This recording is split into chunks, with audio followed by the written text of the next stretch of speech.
Oi. Oi a live, oi.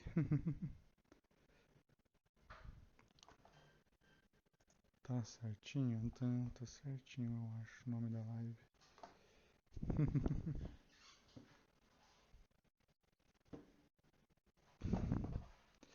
Olá, todos. Estamos começando aqui.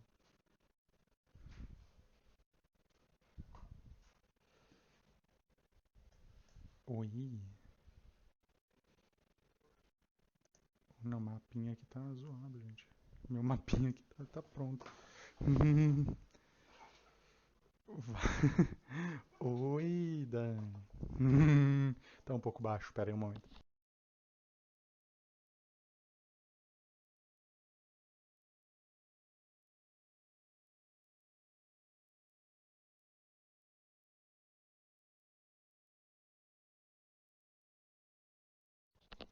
E agora, como é que tá o áudio? Como é que está o áudio, gente? Tá tudo bem?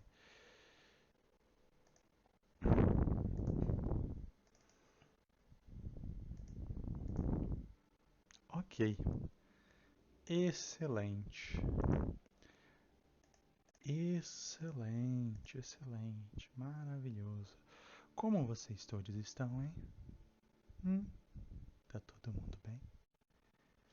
Eu espero que esteja todo mundo bem hoje.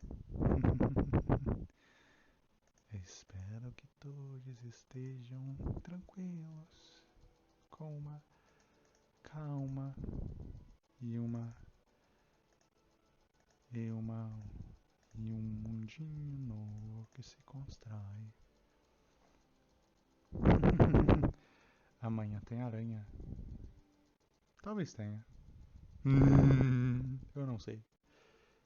Bom, hoje o tema vai ser, curiosamente, sobre. Tá tudo na mesma cor, gente? Peraí. Hoje o tema vai ser sobre tokenismo.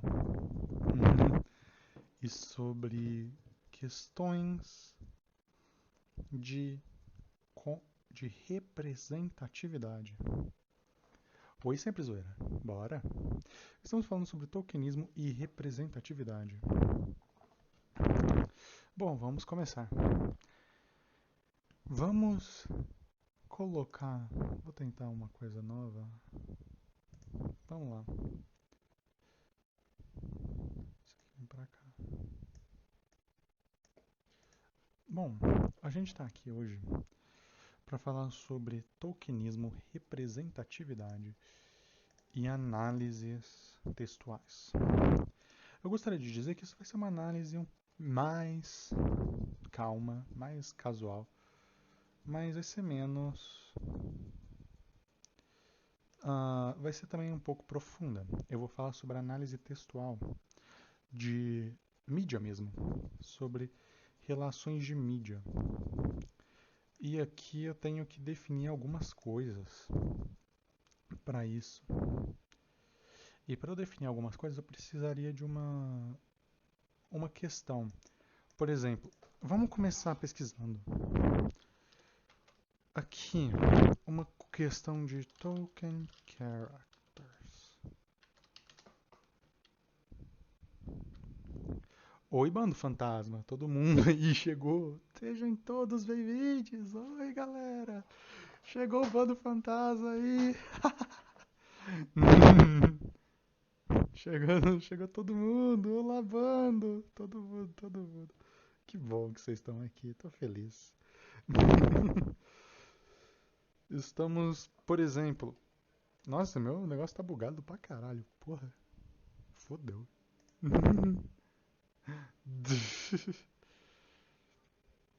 Uhum. Tá bugado, gente. Tá bugado o Google. O Google bugou, socorro. Olha só. O Google tá tudo bugado. E aí? Bom, vamos lá.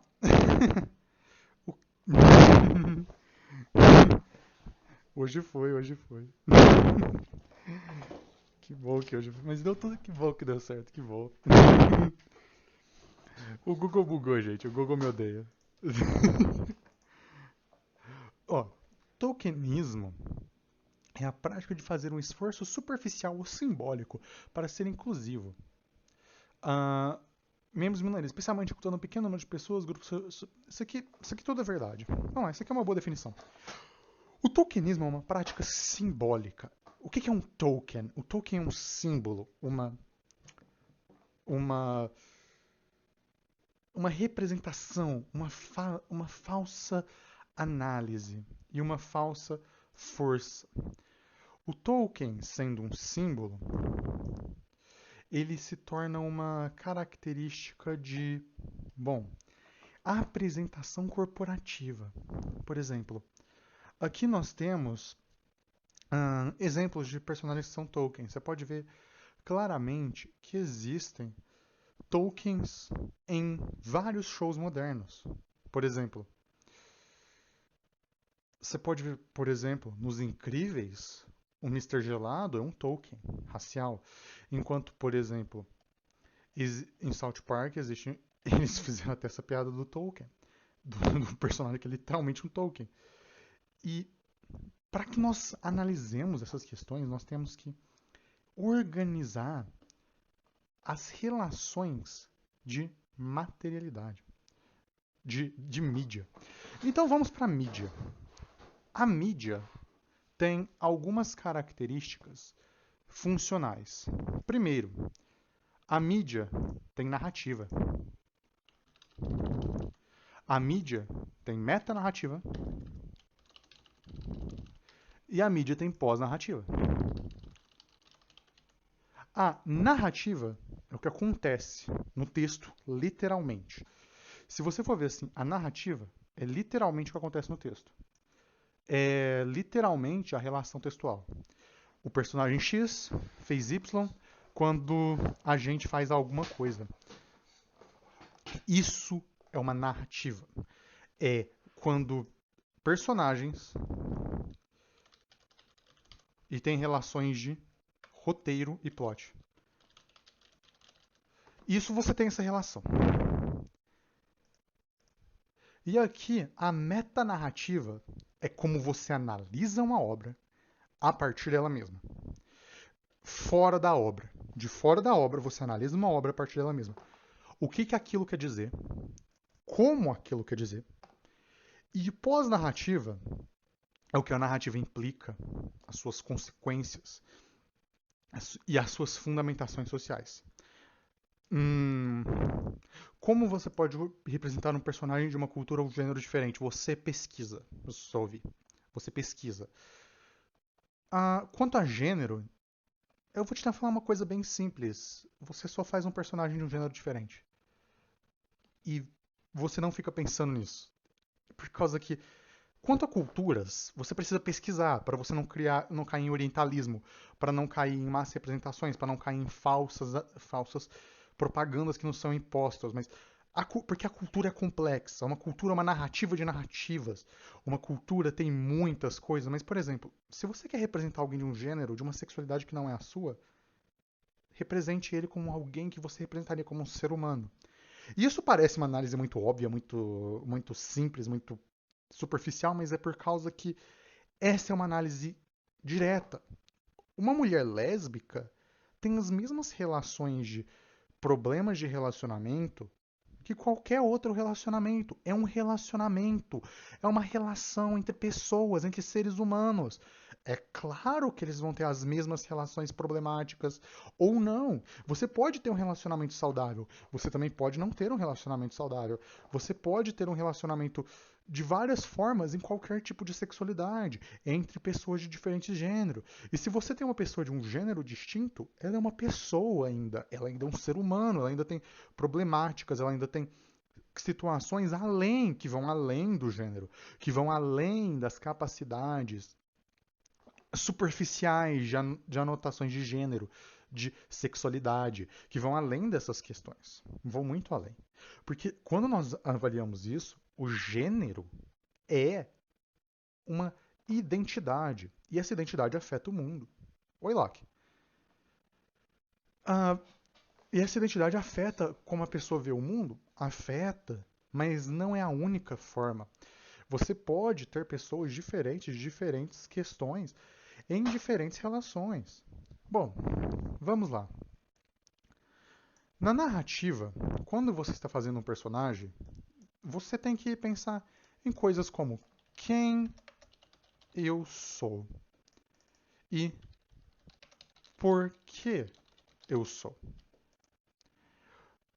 Você também tem questões como quando eu mudo e por que eu mudo. E por que eu mudo?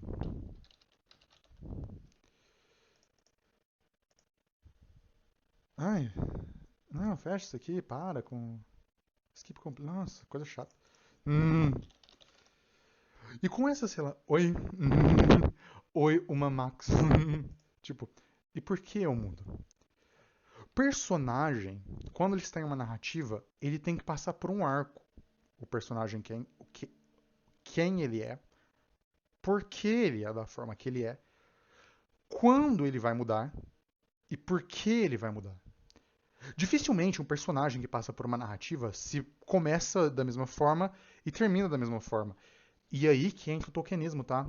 Porque personagens Tolkien não têm uma narrativa. Eles não são personagens. Para uma coisa ser um personagem, para alguém ser um personagem em uma narrativa, tem que ter algum tipo de transformação, seja positiva, seja negativa, seja neutra, seja a pessoa descobrindo uma coisa ou aceitando a si mesmo, seja qualquer relação que você coloque em uma narrativa, há uma mudança, porque senão ele não é um personagem. Um personagem Tolkien não muda.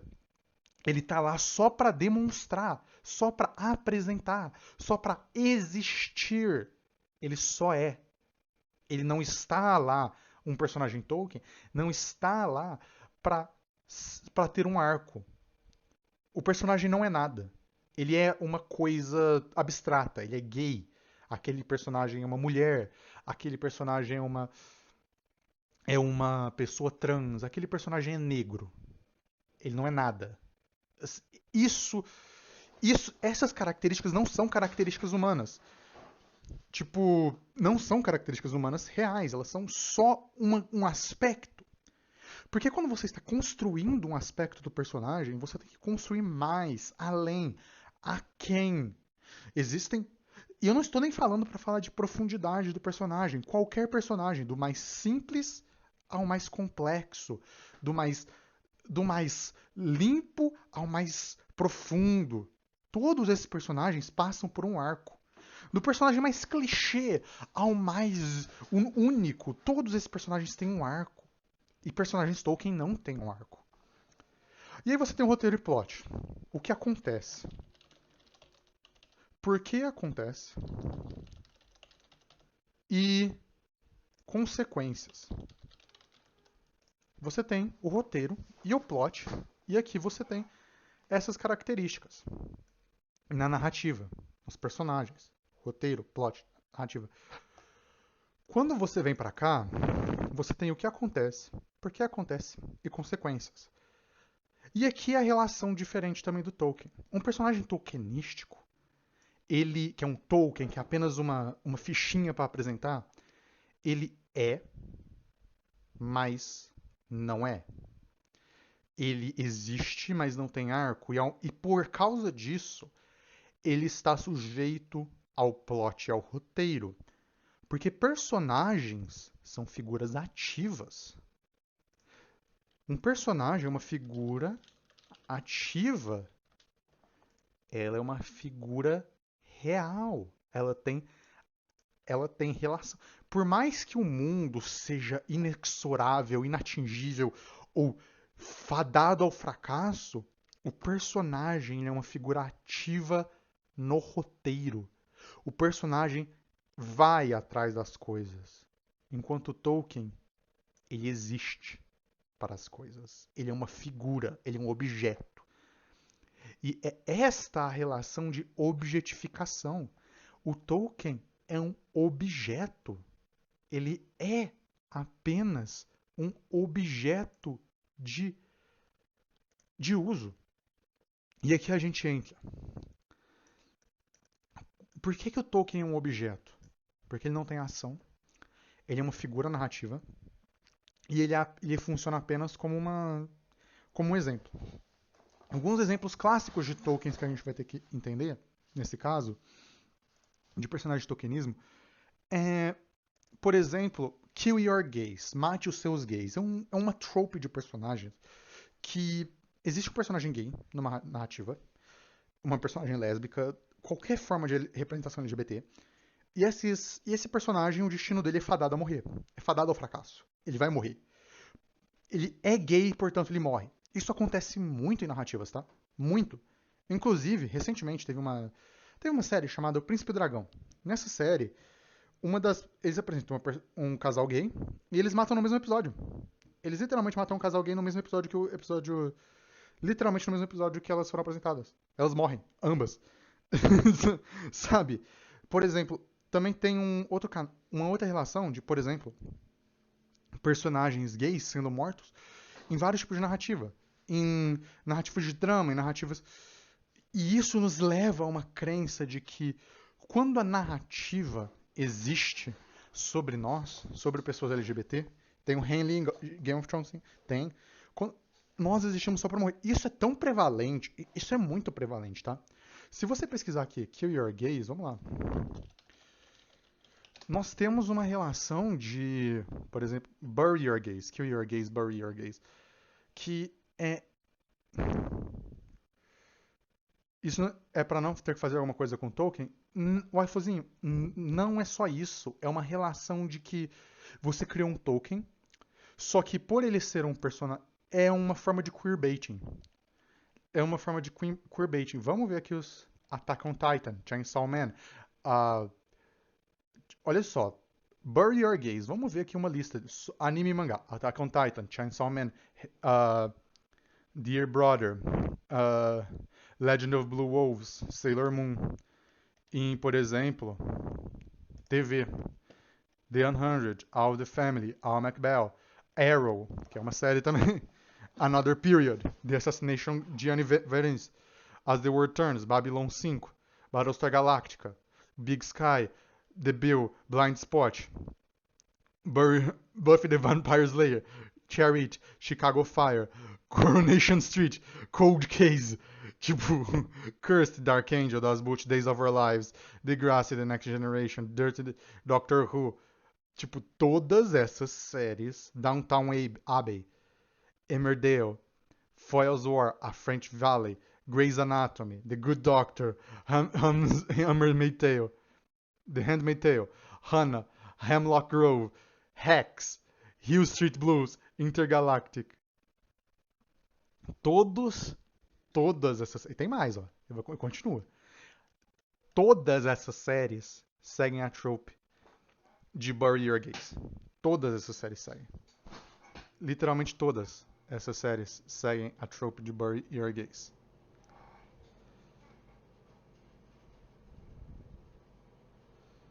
E isso se nota claro. Opa, que meu negócio aqui bugou, gente. Isso se nota claro que, tipo, existe uma relação de quase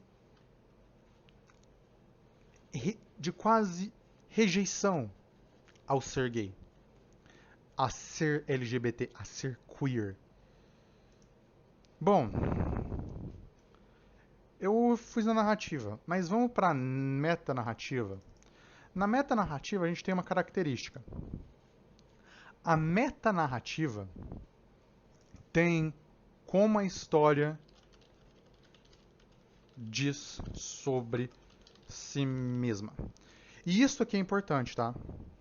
A metanarrativa é... A metanarrativa é uma questão de...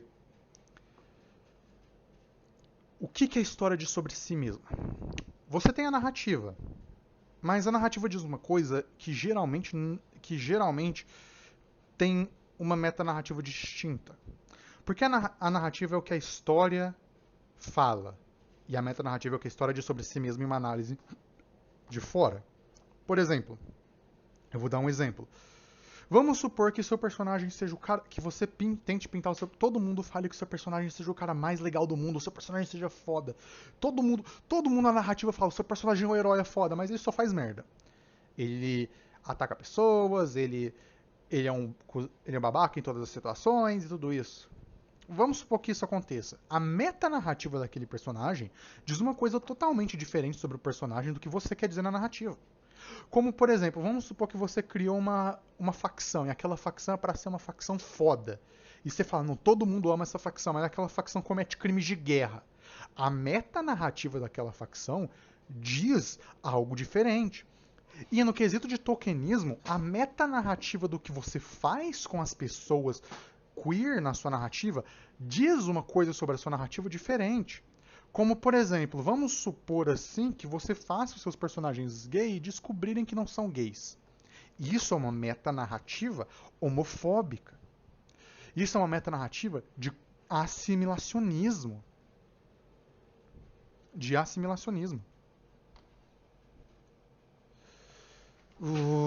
Travou, peraí.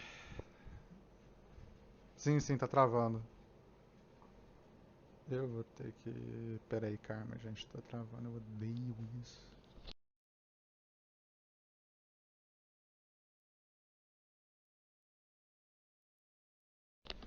E... Já voltou? Deixa eu ver isso aqui. Ok. Deixa eu só ver como é que tá a situação da Twitch. Gerenciação de transmissão, Twitch. Congelou, travou. Pera aí que eu tenho que fazer um negócio diferente, então. Vamos lá, gente. Vamos lá. Ai, gente. Nesse momento tinha que dar nessa hora, nesse segundo. Relatório, senha. Como é que tá, gente? Oi. Maldita. Oi, pessoal. Tá voltando. Olá. Maldita rede de internet brasileira. Deixa eu ver, gente. Eu tô tentando. Não é isso que eu quero. Eu vou. Tá muito baixo. Conexão rede Wi-Fi, redes móveis. Wi-Fi, rotear. Wi-Fi. Eu vou mudar de rede rapidinho. Vamos ver se funciona. Ai, vamos lá. Foi, voltou. E aí, agora? Ok, que bom que voltou. Voltou. Estamos de volta, gente. Estamos de volta. Estamos de volta. Bom, como eu estava dizendo, o aceleracionismo. Não, aceleracionismo. O metanarrativa, ela cria uma narrativa sobre a história. Se o seu personagem é cruel durante a história, se o seu personagem tem uma narrativa cruel que o constitui, que o formula, se o seu personagem faz isso, então a metanarrativa do personagem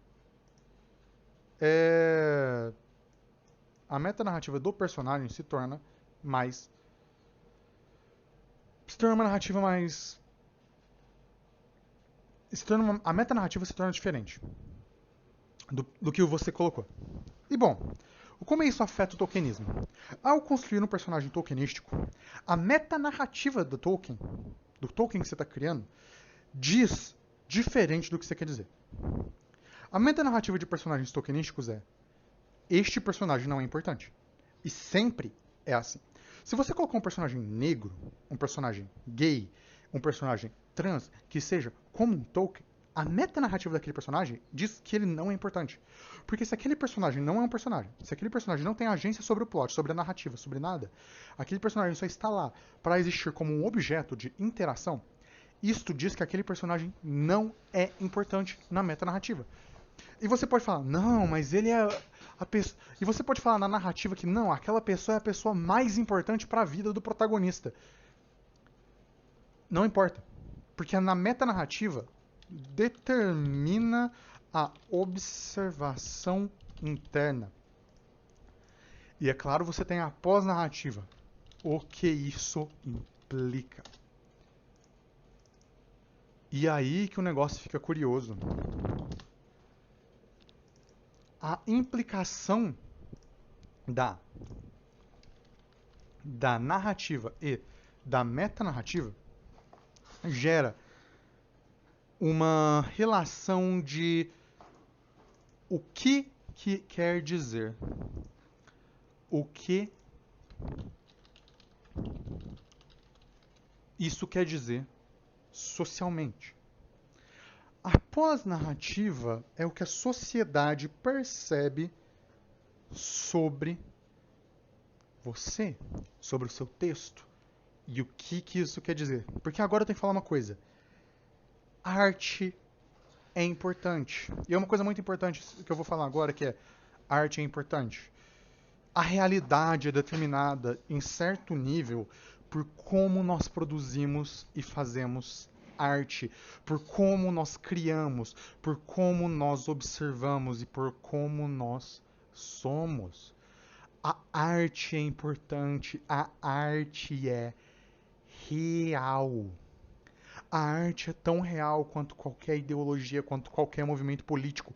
A arte tem um poder real de mudar o mundo, de mudar as mentes e de mudar a si mesma. A arte é uma questão realística de que o mundo funciona daquela forma porque o mundo influencia a arte, é claro, mas a arte influencia o mundo. A arte tem um valor real. E quando eu falo que a arte tem um valor real, não é como qualquer coisa, não. A arte literalmente muda a realidade em nível ideológico, em nível material. Ao ponto de que você pode observar como uma sociedade funciona pela arte que ela produz. Se você for, vamos de volta para os anos 50, nas séries americanas. Se nota uma coisa nas séries americanas, 50s series. Se nota uma coisa nas séries americanas, vou te fazer uma pergunta. Tem alguém negro nessas imagens? Tem alguém negro nessas imagens? Não, não é nem tipo... Se você pegar qualquer série dos anos 50, não é 50s TV series. Okay. Não é que a série se passa em 1950. E não é que não tinham pessoas negras nos Estados Unidos em 1950. Mas você vê séries. Você vê alguém negro aqui? Você vê alguém queer? Você vê alguém... Nas séries que foram gravadas nos anos 50 mesmo. Você vê alguém... diferente? Não normativo? Você vê alguém... qualquer coisa? Você vê? Não. Você vê pessoas brancas, cis, normativas. Você não vê... Nessas imagens, não tem ninguém negro. Não tem ninguém... Não tem literalmente ninguém aqui que seja não normativo. Que seja... Aliás, a família Addams, quando veio, a primeira versão da família Addams, foi um choque, por causa que ela criticava isso. E ainda assim, as primeiras versões da família Addams eram ainda assim bem normativas. Até séries passadas, tipo, em lugares onde provavelmente devia ter mais diversidade, tipo, Zorro é interpretado por um ator branco. Tipo, o Zorro é interpretado por um ator branco. O Superman é um ator branco dos anos 50. E a representatividade é importante. Porque a representatividade nos dá linguagem. Ela nos dá a linguagem. Ela nos dá uma relação com nós mesmos. Ela nos dá uma relação com o mundo em si. Ela nos dá uma relação com uma realidade que nós vemos. A arte e como nós a experienciamos é tão importante ao ponto de que quando a TV era em preto e branco, as pessoas sonhavam em preto e branco mais frequentemente. E quando a TV, e quando a TV passou a ser em cores, as pessoas começaram a sonhar mais em cores. Como nós experienciamos arte é tão importante que ela afeta nossos sonhos, a nossa psicologia, a nossa forma de ver o mundo que nós consideramos normal, tá? O que as pessoas consideram normal. Olá, Senpai Lucas Tak. Começou, mas eu estou falando sobre tokenismo, tá? O que nós consideramos normal é construído pela arte. E por que o tokenismo é tão ruim? Porque o tokenismo, ele refaz isso como uma fachada. Ou uma fachada de, como se dizer, é uma fachada corporativa. Porque nós temos que entender o seguinte. Isso aqui é como eu estou explicando de forma básica, análise de narrativa, mas o tokenismo é uma forma corporativa, tá? O tokenismo, quando você vê aqui, ele é uma forma narrativa da corporação. Trotskismo. Não. Tokenismo é diferente.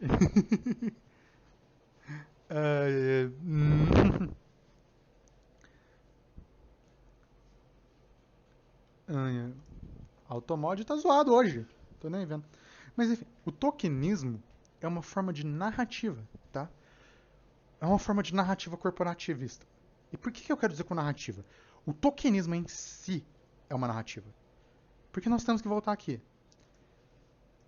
O que você não diz, diz mais sobre a sua história, tá? O que você não diz é uma narrativa também.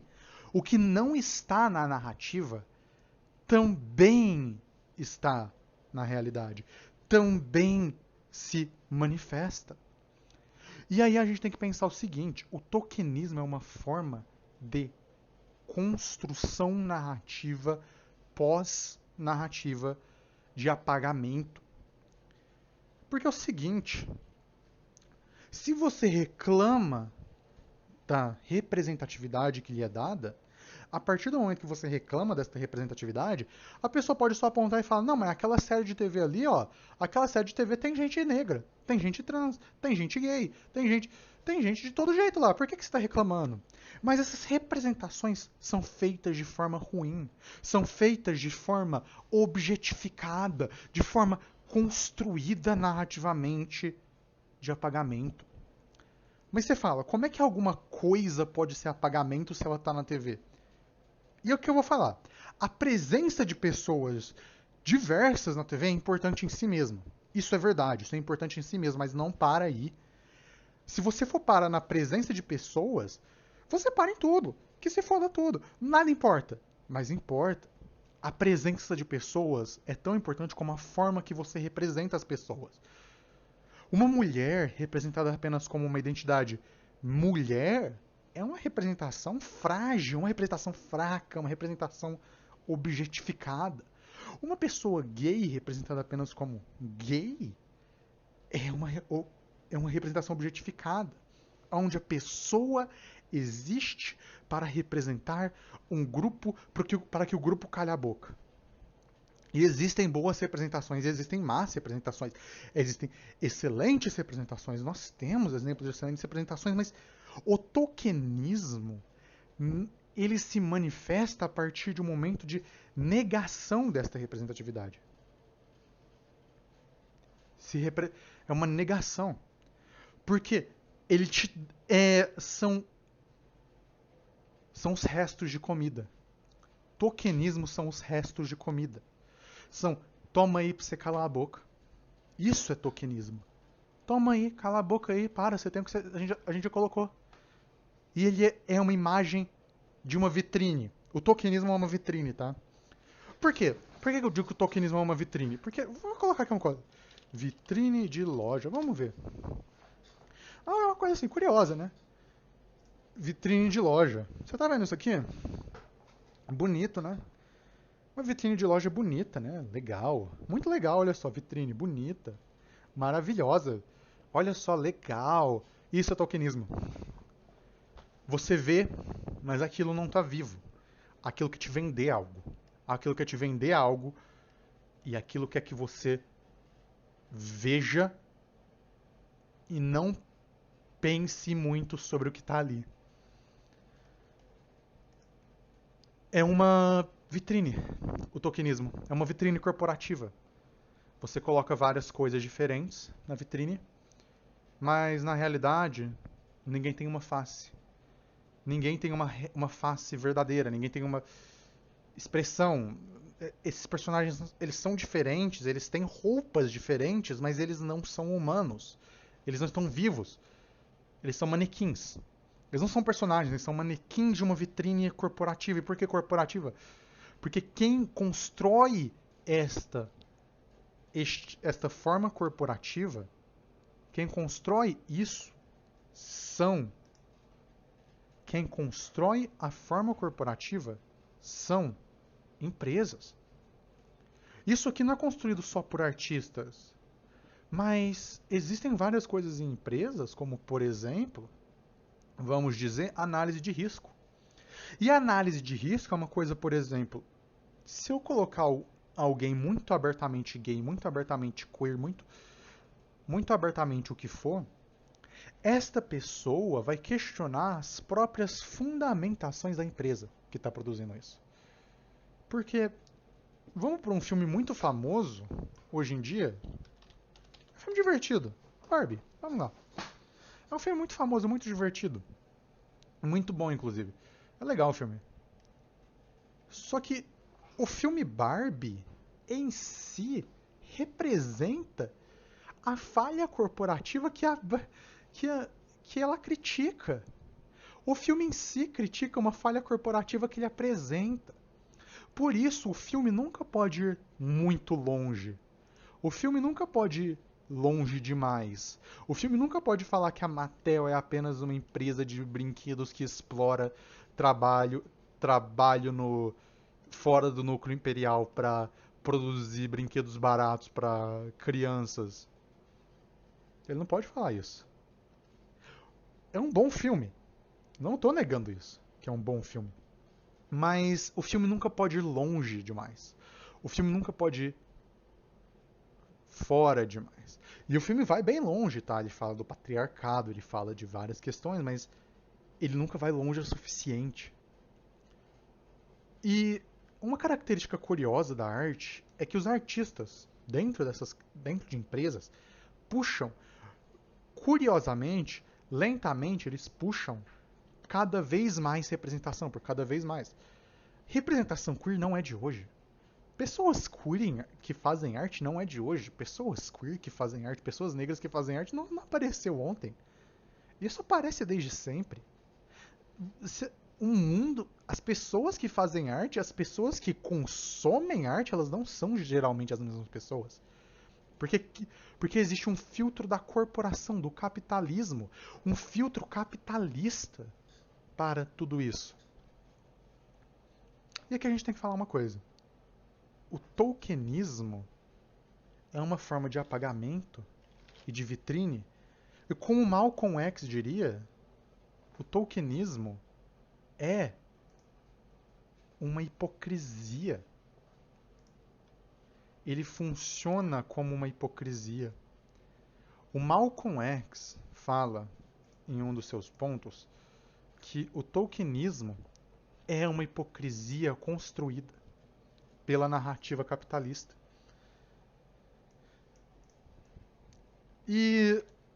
Ou seja, isso vem que o tokenismo existe desde muito tempo, existe desde sempre. E o Malcolm X falar disso nos dá uma impressão curiosa. Que isso é um problema desde... Por que isso é uma hipocrisia?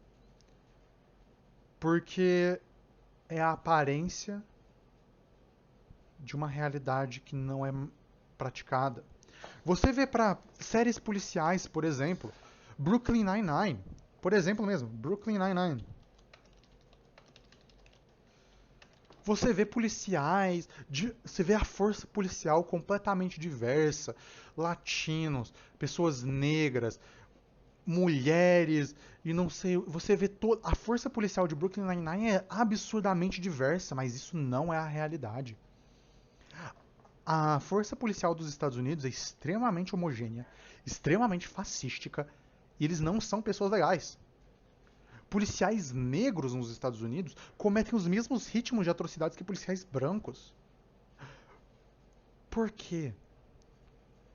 Por causa que vai além do pessoal, vai além do indivíduo, vai além de uma realidade de eu quero fazer, eu quero, portanto eu sou. Vai além disso tudo.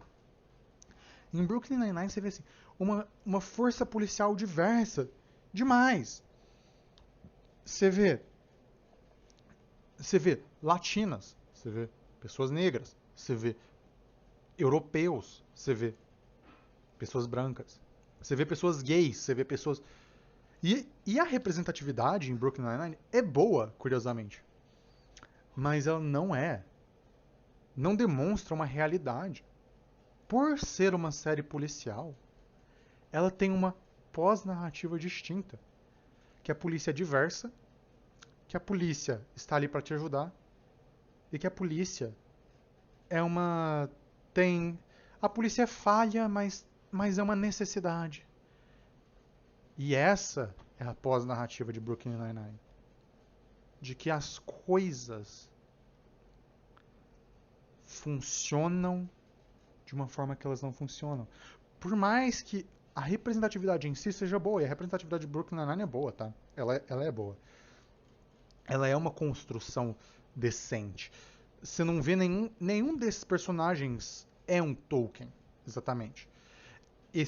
Cada um desses personagens, eles têm caracterizações, eles têm realidades, eles interagem com o plot, cada um desses personagens. Então, nenhum deles é um Tolkien. Mas, ao mesmo tempo, eles têm uma pós-narrativa problemática. Que eles chamam de propaganda, né, nos Estados Unidos. E com isso, a gente tem que ver o seguinte. O que se constrói e o que se destrói na narrativa. Vamos voltar aqui. Na metanarrativa, nós temos isso. E sobre o roteiro e plot é o que se constrói e o que se destrói. O que isso quer dizer? O que a narrativa diz e o que a narrativa desdiz. Porque quando você está numa narrativa... Nossa, não travou. Travou? Voltou. Eita. Quando você tem uma narrativa assim... O que a narrativa diz e o que a narrativa desdiz. E é claro que com tudo isso, vão vir pessoas e falar, não, mas você não está feliz com as narrativas. Não, eu não estou feliz. Eu não estou feliz com as narrativas que são nos dadas. Eu não estou feliz com a narrativa as narrativas que são nos apresentadas. Eu não estou feliz com esse tipo de narrativa. Eu não estou feliz com as narrativas que nos representam como forças quase destrutivas, que precisam ser paradas. Eu não estou feliz com as várias tropes que aparecem no mundo. Eu não estou feliz com tropes e tropes cada vez mais tóxicas que se reconstroem. Como, por exemplo, mesmo o gay predatório. É uma narrativa tóxica pra caramba. E eu vou até listar aqui as narrativas tóxicas que eu conheço, pelo menos. O gay predatório. Gay predatório. Bury Your Gays. A tia Anastácia. Tia Anastácia, uma trope racista, tá? Uma trope racista bem problemática, tá? Uma trope racista.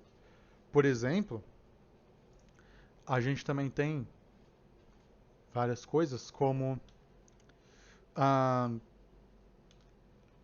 enganação trans, o que eles chamam de trap, que as pessoas trans estão tentando enganar pessoas cis. Isso também é uma trope.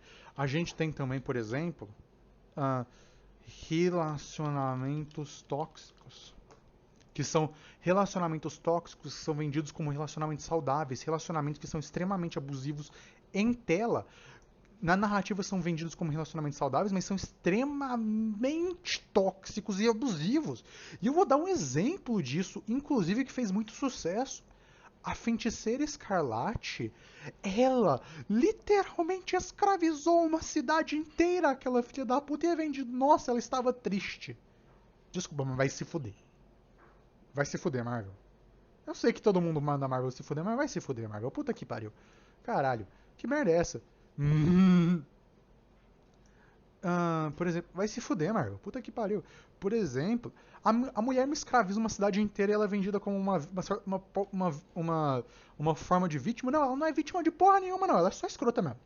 Ela escravizou uma cidade inteira. Desculpa, ela escravizou uma cidade inteira. Porra. Não sabe? Porra. Merda é essa. E você também tem, por exemplo, representação de abusos como amor. Você tem representação de religião, religião como única forma de salvação, que é quando, por exemplo, religião como única forma de salvação não é só religioso, tá? Essa trope também é uma trope moralística, tá? É uma trope moralística, tá? Quando a pessoa é uma religião como única forma de salvação, é uma trope que segue uma relação de cristã, onde a pessoa encontra uma figura salvadora e ela muda os jeitos dela. E isso geralmente é muito utilizado para gays, tá? Muito utilizado. A pessoa gay encontra a pessoa certa e ela deixa de ser gay.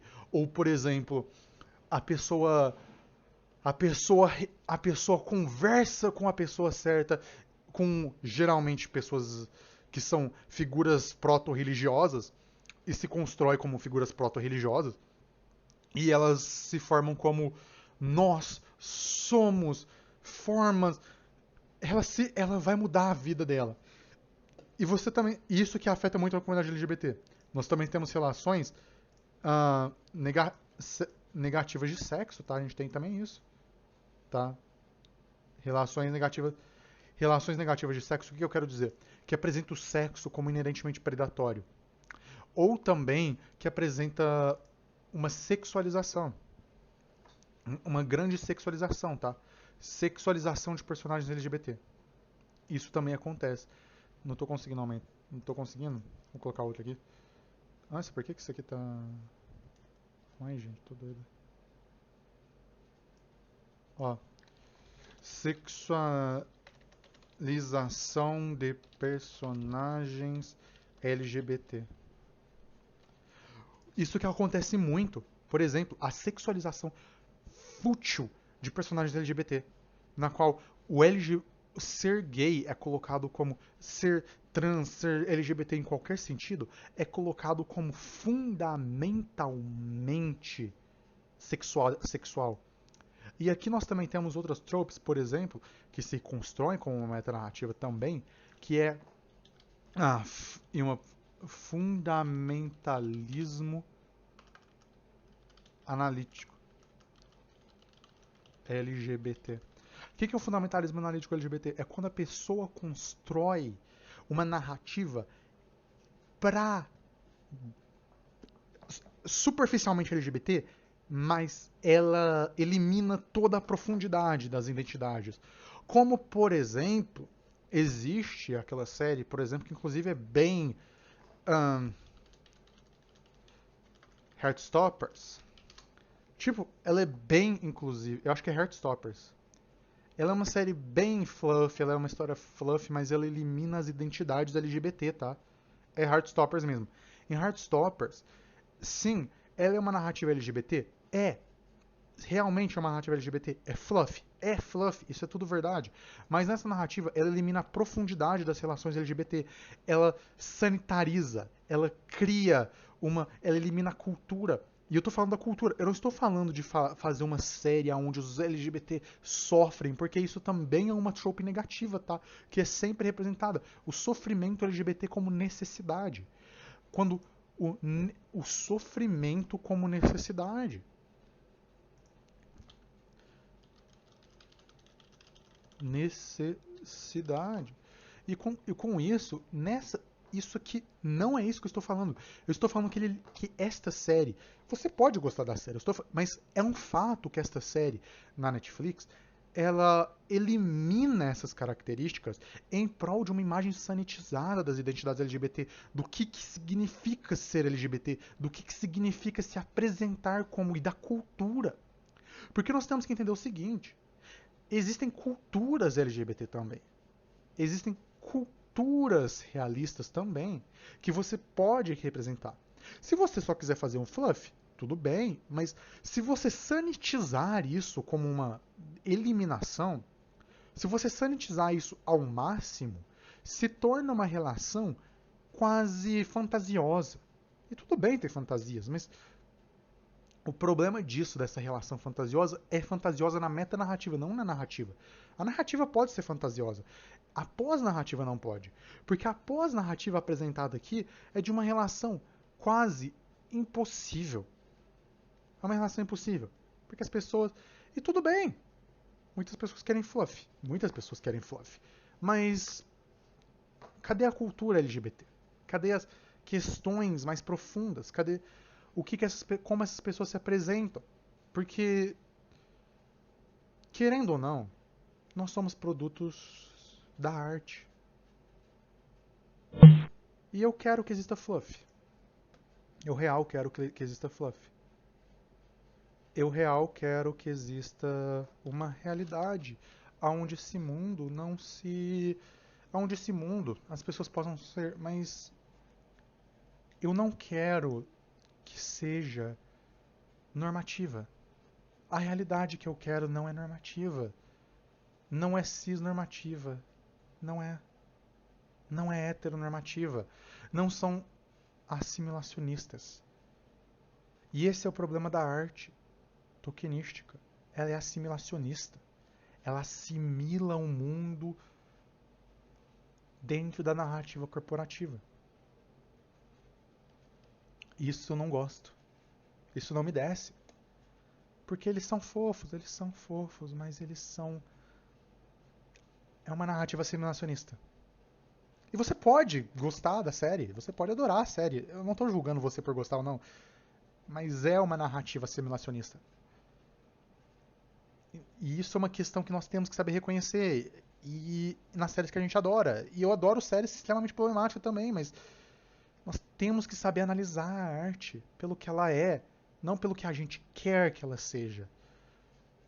Porque a arte que a gente quer que seja não é a arte que foi escrita, mas é a arte que nós queremos escrever. E tudo bem, escreva, faça, reconstrua a arte, refaça, desconstrua. Mas para desconstruir a arte, nós temos que saber reconstruir e analisar. Senão nós vamos cair nas mesmas armadilhas de que muitas pessoas caíram. Nós caímos nessas armadilhas facilmente, porque é assim que a arte é apresentada para nós. E não me entenda errado, a arte pode ser muitas coisas, a arte pode ser maravilhosa, a arte pode ser pouca, a arte pode ser gigante. A arte pode ser incrível e a arte pode ser terrível. A arte pode ser terrível, a arte pode ser visceral, difícil, desconfortável. E nós precisamos de arte desconfortável, nós precisamos de arte que questione a arte em si, que questione a ortodoxia que nós construímos. Ou nós cairemos em tokenismo. Nós precisamos disso. Porque o capitalismo não quer arte que questiona o capitalismo, que é uma arte que exista para vender. O capitalismo não quer conteúdo, o capitalismo não quer arte, ele quer conteúdo. Isso. O capitalismo não quer arte, ele quer conteúdo. É só isso, ele quer conteúdo para você assistir, para você ver, para você consumir sem pensar. E quanto mais conteúdo ele joga na sua cara, mais sanitizado ele fica e mais sanitizado você não consegue ver. E quanto mais conteúdo você consome, menos você consegue ver as metanarrativas e as pós-narrativas que estão sendo construídas. Menos você vê. Quanto mais conteúdo você consome, menos você analisa. Porque sempre tem uma coisa nova, sempre vai ter um Star Wars novo com uma personagem gay Tolkien que vai morrer no 8º episódio. Sempre vai ter mais um filme da Marvel. Sempre vai ter. Porque essas coisas dão dinheiro. Essas coisas são conteúdo, são fáceis, são praticamente são praticamente isoladas. E você pode falar, não, mas essas coisas são arte. Elas são feitas por pessoas, elas são feitas por seres humanos, elas são arte. E fora de mim falar que qualquer tipo de que conteúdo não é arte, mas nós temos que analisar que o conteúdo cumpre uma função fundamentalmente distinta da arte. O conteúdo, ele existe para apagar. O conteúdo, ele existe para transformar a arte em uma ausência de pensamento. E ele existe para transformar a si mesmo em uma ausência de forma. E eu gosto que se pense. No tokenismo, quando você constrói um personagem, ele é uma análise, ele é um objeto. Um personagem Tolkien é um objeto. Um personagem Tolkien, ele não tem nenhuma influência na narrativa roteiro. Se você substituir um personagem Tolkien por um cachorro, geralmente dá na mesma. Sério, geralmente dá na mesma. Não muda nada. E, inclusive, tem um filme chamado John Wick que faz uma brincadeira com isso, tá? O cachorro dele morre. É sério, isso é literalmente um uso sarcástico de. Isso é literalmente um uso sarcástico de tokenismo, tá? Porque é o cachorro. Se você substituir um personagem Tolkien com um cachorro, sabe? O cachorro da pessoa, que não tem personalização naquela obra, geralmente não é mesmo. Se você. Na meta-narrativa, o personagem Tolkien é um apagamento. Na pós-narrativa, é uma narrativa de corporação. O Tolkienismo não constrói nem destrói nada, ele não reconstrói, ele não reforma, ele não se forma. O Tolkienismo só existe. O Tolkienismo é uma forma de vitrine. E por ser uma vitrine, é por ser bonito. É para ser ali roupagens e não personagens, roupagens e não pessoas, roupas novas em coisas que não existem. Em coisas sem face, sem existência. E assim, perguntaram lá, como é que você vai no começo, como você quer escrever alguma coisa? Ah, eu quero escrever, mas eu não quero entrar no tokenismo. Só tem uma forma de você aprender a escrever, é escrevendo, mas como é que você vai fazer isso? Bom, um personagem gay é uma pessoa. Vamos pensar assim. Uma pessoa gay, uma pessoa negra, é uma pessoa. Ela tem características igual a todo mundo. Ser LGBT, ser negro, ser neurotípico ou neurodivergente, ser chinês, ser japonês, ser americano são características que formam a pessoa, mas não a determinam.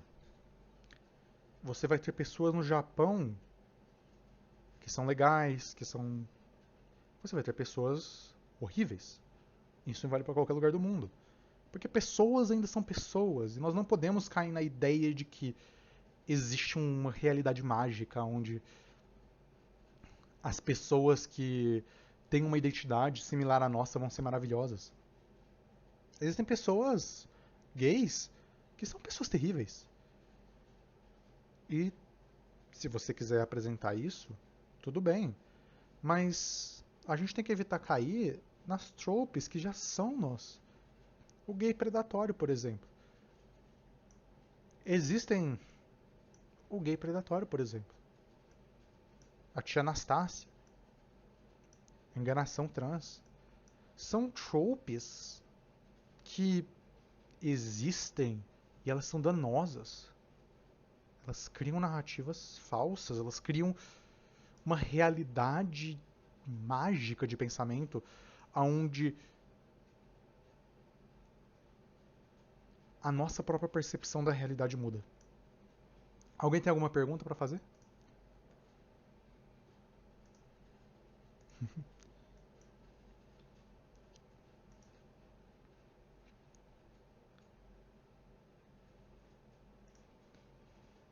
Deixa eu ver, peraí.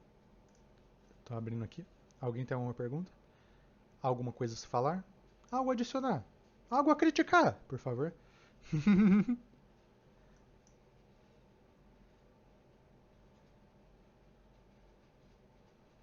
Ai, ai, ai.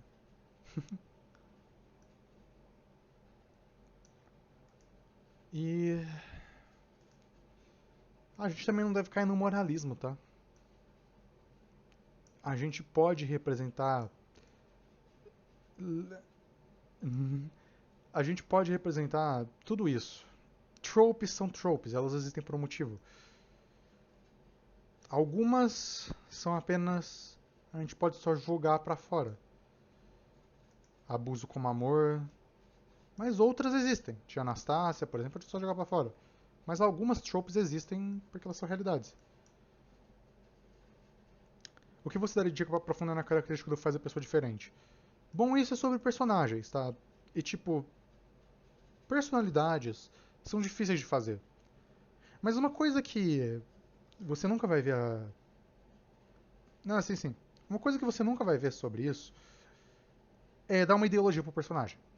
Não é uma ideologia explícita, não é tipo, o personagem vai falar que ela é comunista, ou que ela é anarquista, ou que ela é o que for. Não. Ou que ela é liberal, não. Não é isso. Dá uma ideologia pro personagem.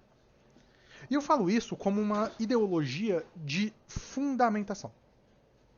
Se você quer que aquele personagem seja diferente, como a personagem percebe as próprias características é importante.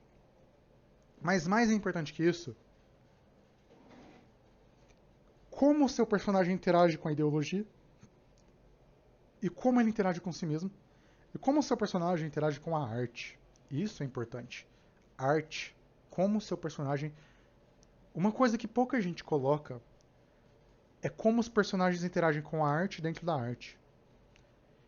E isso é uma perda. Porque, por exemplo...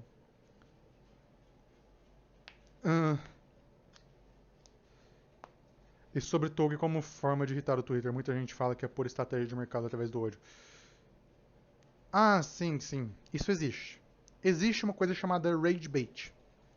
Que é quando uma empresa ela faz um aspecto tokenístico justamente para causar ódio, para causar repercussão, o que vai atrair pessoas pro filme da pessoa. Isso é uma forma de marketing, tá? Isso é uma forma extremamente tóxica também, por causa que isso é praticamente usar as pessoas, seres humanos como pedra de rio. Isso é a definição de usar seres humanos como pedra de rio. Quando você coloca uma pessoa negra, como por exemplo aconteceu no caso da Ariel, da Pequena Sereia, como exclusivamente você faz isso pra literalmente causar raiva no Twitter, para as pessoas irem ver. No caso da Ariel, eu não acho que foi. No caso da Ariel, eu acho que realmente a garota ela atua bem, ela era. A garota atua muito bem, a garota é muito boa. A garota realmente é muito boa, gente. Porra, naquele caso, fazer o quê? Mas quando você faz isso exclusivamente por isso, para causar. Você está usando seres humanos reais como pedra de rio. E quem faz isso tem que tomar no cu. Quem faz isso tem que ir pra puta que pariu. Tem que tomar todo mundo no cu. Caralho. Corporação filha da puta da porra. Onde filha da puta? Que porra é essa? Ai, isso é literalmente usar identidades e seres humanos como pedra de rio para você conseguir dinheiro. Isso é ultrajante. Isso é horrível. Sabe? E além disso, isso alimenta o discurso de ódio da extrema-direita contra essas pessoas. Sabe? Rage bait existe. Sim, rage bait existe. E eles geralmente fazem rage bait com a direita. Isso, mas é uma forma de alimentar os discursos da extrema-direita, de manter a guerra cultural viva. E é claro que os capitalistas iam fazer isso porque eles não se importam, eles só se importam com ganhar dinheiro. É só com isso que eles se importam, é só com fazer merda. Eles só se importam com ter papel. e ter números virtuais. Gente, tipo, é um absurdo. A realidade é um absurdo. E se você fala assim, a realidade é absurda. A realidade é absurda. Que pessoas vão usar outros seres humanos como pedra de rio pra literalmente ganhar pontos virtuais em uma conta inventada por pessoas. Sim, isso que é um banco, tá? Um banco é pontinho virtual, gente. É isso que é um banco. Só pra constar, é um pontinho virtual que aparece lá. Uhul. É exatamente isso. Alguém tem mais algum apontamento? Você acha que é real também fazer sobre os fins de propósito, como também rolou em Lightyear? No filme novo.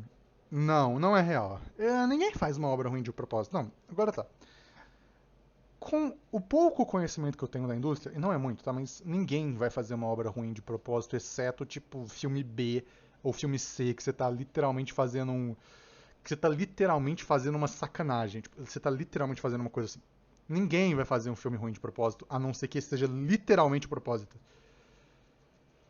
Ah, não, não. Ninguém faz obra ruim de propósito. Obras ficam ruins por inúmeros fatores, inúmeras realidades, inúmeras coisas. Elas ficam boas ou ruins e é tudo subjetivo. Porque uma obra ruim ou uma obra boa é subjetiva à localização, subjetiva à sociedade, subjetiva a tudo. E assim, nenhum estúdio no mundo vai querer fazer uma obra ruim, sabe? Nenhum estúdio no mundo vai querer fazer uma obra ruim porque uma obra ruim não dá cult following, não vende. Por exemplo, Star Wars vende. O Star Wars original vendeu produtos por 30 anos antes deles fazer, sabe, qualquer coisa com a série de novo. Star Wars. O Star Wars, ele é um exemplo disso. As, as empresas elas têm uma dualidade. Elas querem ao mesmo tempo um. Elas querem ao mesmo tempo uma realidade de uma obra clássica, mas ao mesmo tempo uma obra sanitizada, sem questionamentos. Isso são realidades contraditórias. As obras que se tornam clássicas são obras que se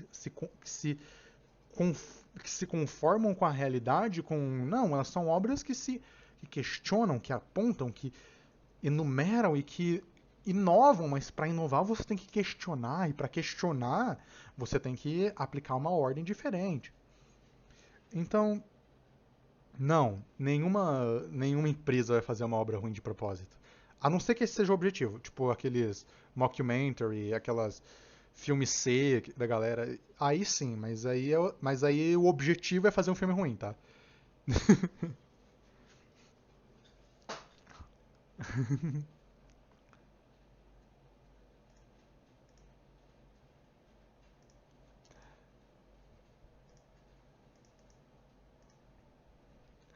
Ai, ai, ai. Bom, alguém tem mais alguma coisa a falar?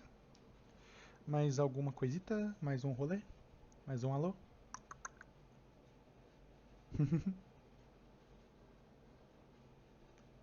Bom, gente.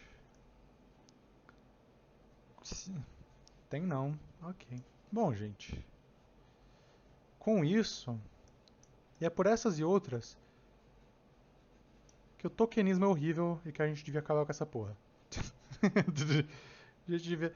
E que a gente precisa de melhores representações, porque a representação, porque eu não estou zoando, tá? Quando a arte ela altera a realidade. Até mais, pessoal.